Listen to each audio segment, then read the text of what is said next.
Hey guys, welcome to my new blog.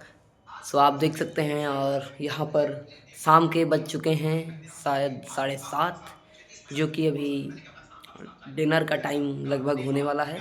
और हमारे दिमाग में कुछ थोड़ा सा हलचल हुई तो हमने सोचा चलो एक ब्लॉग बना कर देखते हैं।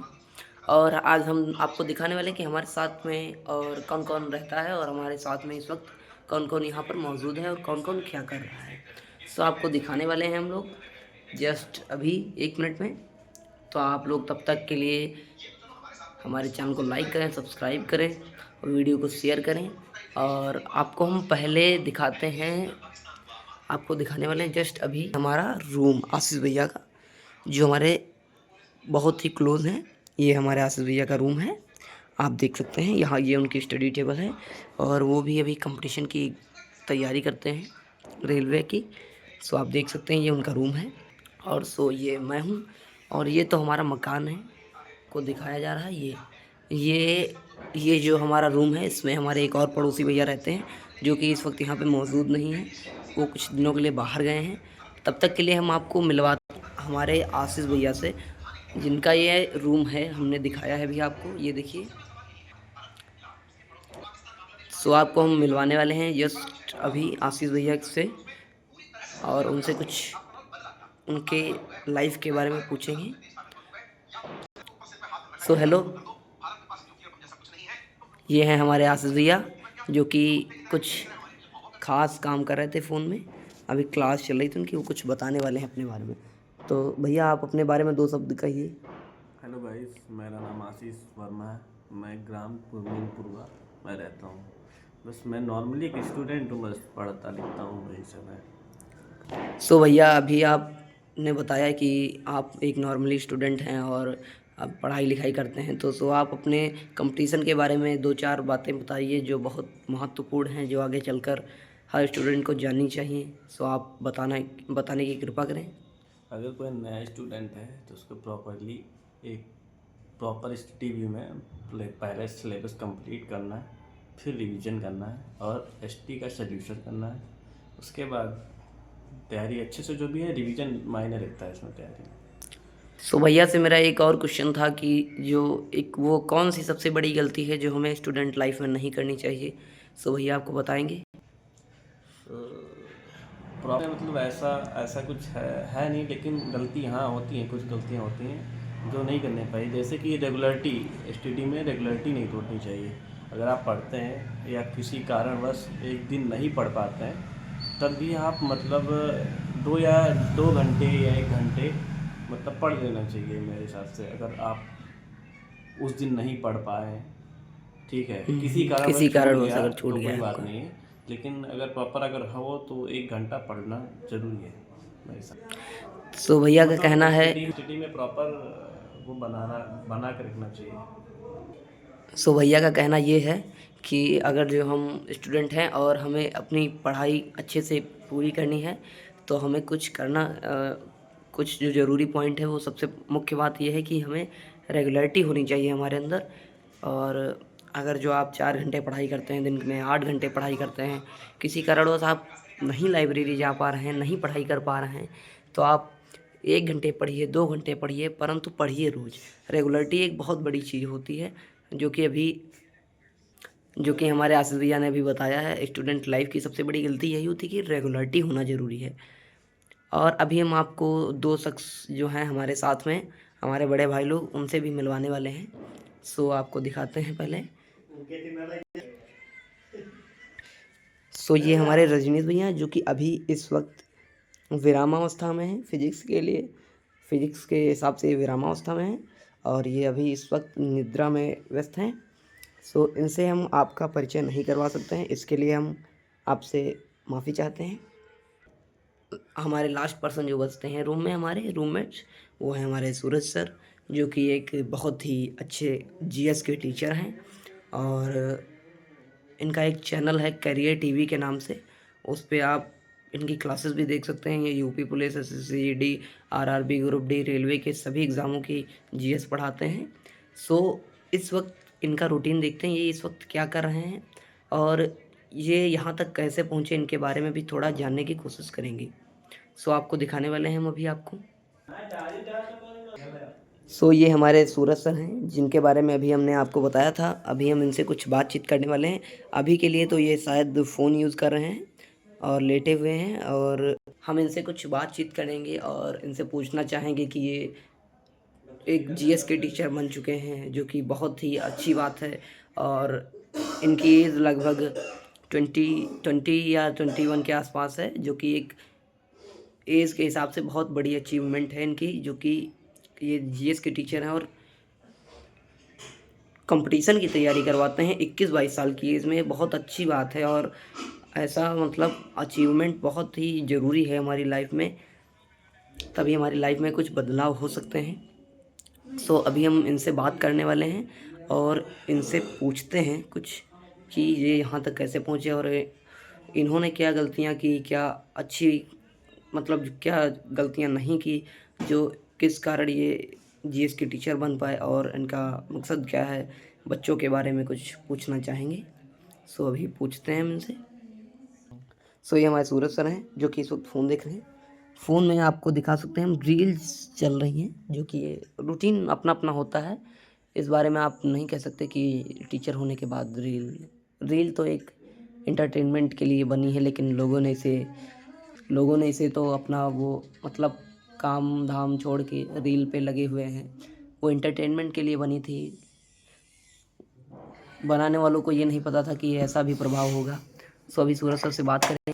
हेलो सूरज सर, क्या आप बात करना चाहेंगे? नहीं, अभी नहीं करना चाहेंगे, थोड़ी देर में करना चाहेंगे। तो आप हंस काहे रहे हैं?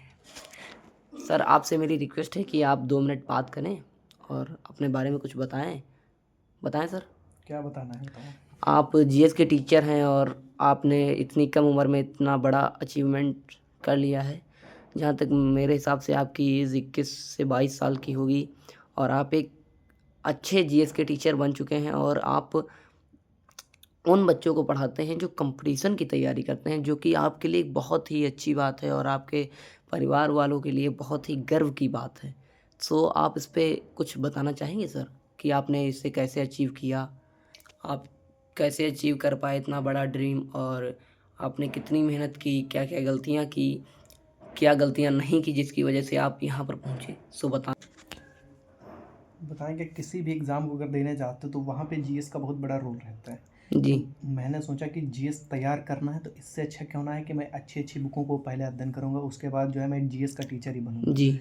तो बच्चों को जैसे मैंने जो शॉर्ट ट्रिक्स पढ़ी हैं, जो पढ़ाया अभी जी। तक, जो चीज़ें अचीव की है, मैं उन बच्चों को देना चाह रहा हूँ अपने चैनल के माध्यम से, जी। जिसका नाम है कैरियर टीवी। जी। वहाँ पे बहुत अच्छी तरीके से अच्छे लेवल के क्वेश्चन के साथ में आप सभी को प्रैक्टिस भी करवाई जाती है, डेली बेसिस पे क्लासेस चलती है। जी। तो यही मेरा मेन मकसद था कि बच्चों को जो जीएस के अंदर का डर होता है वो ख़त्म करना है, बस वो ख़त्म करके रहेंगे आने वाले कुछ महीनों में।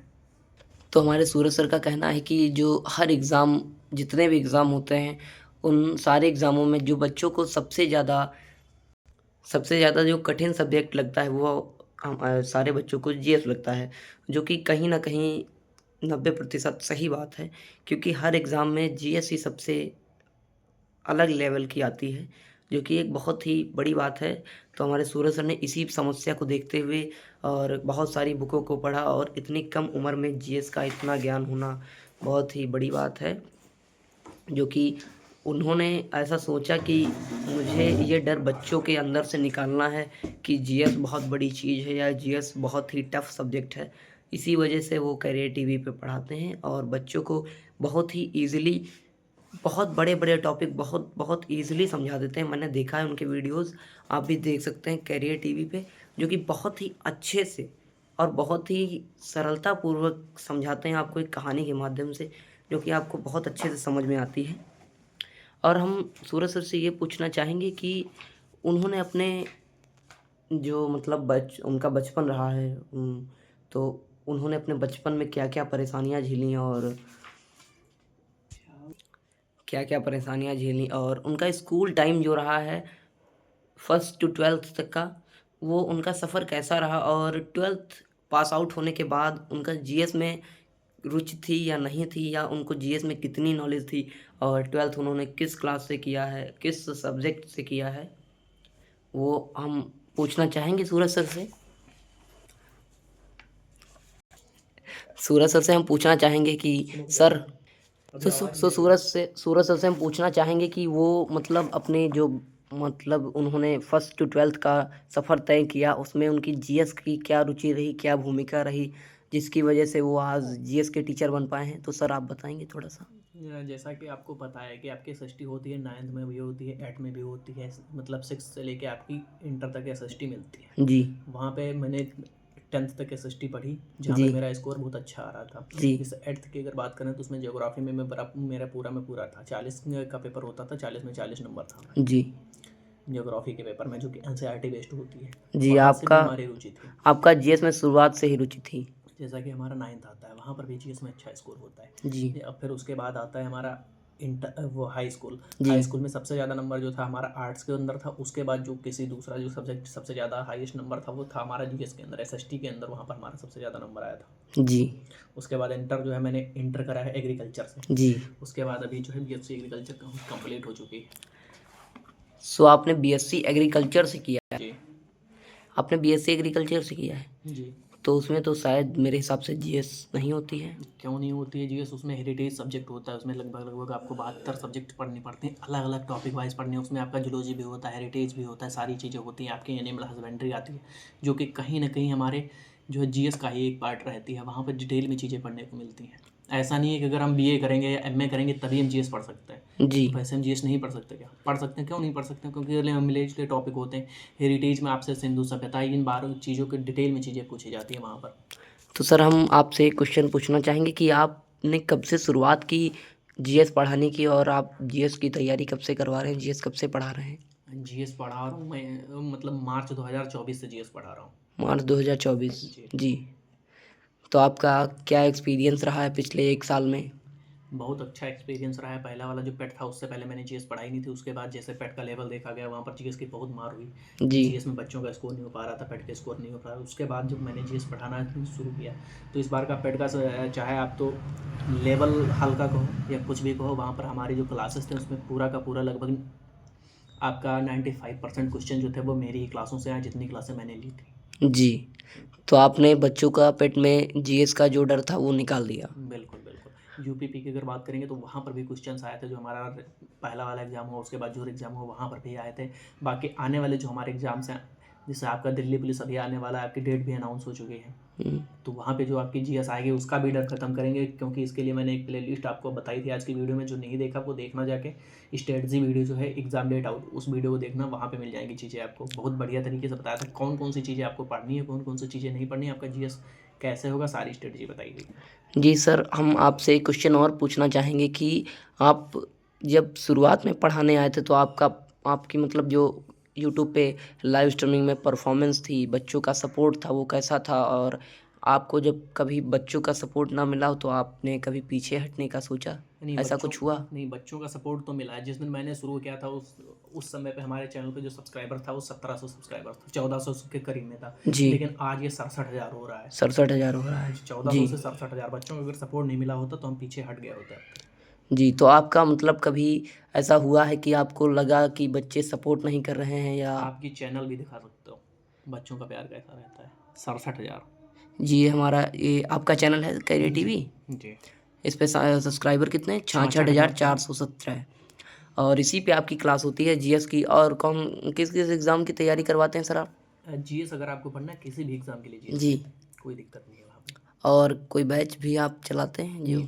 अभी पेड बैच कोई नहीं है, मैं फ्री में पढ़ा रहा हूँ। सारा जी का सारा कुछ पढ़ा रहा हूँ आपके यूट्यूब के ऊपर, फ्री में है। और यहाँ पे आप देख सकते हो जो आपके एग्ज़ाम्स की प्लेलिस्ट जी लगी हुई है। जो आपकी ये प्लेलिस्ट है, यहाँ से आप अपनी पूरी हिंदी कर सकते हो। ये पहली आज प्रैक्टिस सेट थी। अगर बात करेंगे टॉपिक वाइज की, तो ये जो आपकी प्रैक्टिस सेट है दीपिका मैम के द्वारा बढ़िया तरीके से कंप्लीट कर दी गई है। अगर आपको हिस्ट्री पढ़नी है, टॉपिक वाइज पढ़नी है, तो ये आपके लिए प्लेलिस्ट रही है, जहाँ से जी आप पढ़ सकते हो। रीजनिंग यहाँ पर पढ़ सकते हो। अगर रही बात जो मैंने आपको बताया था कि सर जी दिल्ली पुलिस का डर कैसे खत्म होगा, जी तो ये वाली जो प्लेलिस्ट है ये आपके प्रीवियस ईयर से रिलेटेड है। और उसके बाद जो ये आपको दिख रहा है Delhi police 2025 GK GS marathon class, इसमें लगभग हमने अभी 4 क्लास करवाई हैं। जी अभी हमने इसमें 3 क्लास करवाई हैं। अगर ये तीनों करते हो, उसके बाद जो आने वाले एग्जाम तक आपको जितनी भी मैराथन मिलेंगे, अगर आपको उसको करके जाते हो तो 30 से 35 क्वेश्चन आपको इन्हीं क्लासों से मिल जाएगा, जी। दिल्ली पुलिस एग्ज़ाम में। दिल्ली पुलिस में।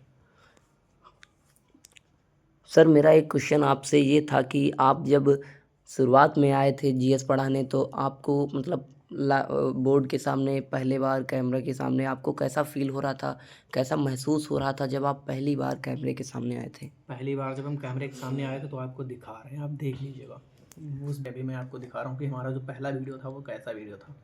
पहली बार कैमरे सामने जब आए थे, पहली बार आए थे हमारे जो अर्पित सर एक पहले पढ़ा रहे थे, उनके साथ में पहली बार मैंने वीडियो ली थी। ये जब शॉर्ट वीडियो में जाएंगे तो पहला वीडियो पड़ा हुआ है, पहली बार कैमरे के सामने सूरज जी। सर, पहला वीडियो आप देख सकते हो इसको जाके। तो सर आप जब पहली वीडियो आप अपनी खुद बना रहे थे लाइव स्ट्रीमिंग, और बच्चों को जब जीएस पहली क्लास आपने जीएस की लाइव जब ली थी, तो आपका कॉन्फिडेंस किस लेवल का था?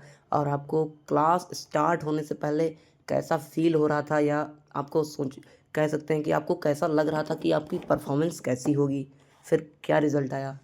नहीं, पहले वीडियो का जो था वो रिजल्ट बहुत अच्छा नहीं था, उस पे 47 व्यूज़ हैं, अभी तक भी 47 व्यूज़ हैं। जी। जो मैंने पहली लाइव क्लास ली थी सितंबर 2024 में पहली लाइव ली थी। उससे पहले जो मैं करता था वो रिकॉर्डेड क्लास थी, वो अच्छी गई हैं पूरी। मैंने बिहार स्पेशल भी पढ़ा रखी है, जी। वहाँ पर बिहार स्पेशल सबसे अच्छा रिस्पांस मिला है वो बिहार स्पेशल पे मिला है। जी। तो सर जब आपका 47 व्यूज़ आया था यूट्यूब में लाइव वीडियोज़ पे, तो आपका कुछ अंदर से घबराहट तो नहीं हुई थी सर कि ऐसा कि बच्चे सपोर्ट नहीं कर रहे हैं, या कुछ और मन में? नहीं, अगर ऐसा आया होता तो आज मैंने यूट्यूब बंद कर दिया होता, मैं यूट्यूब पे नहीं पढ़ा रहा होता। जी।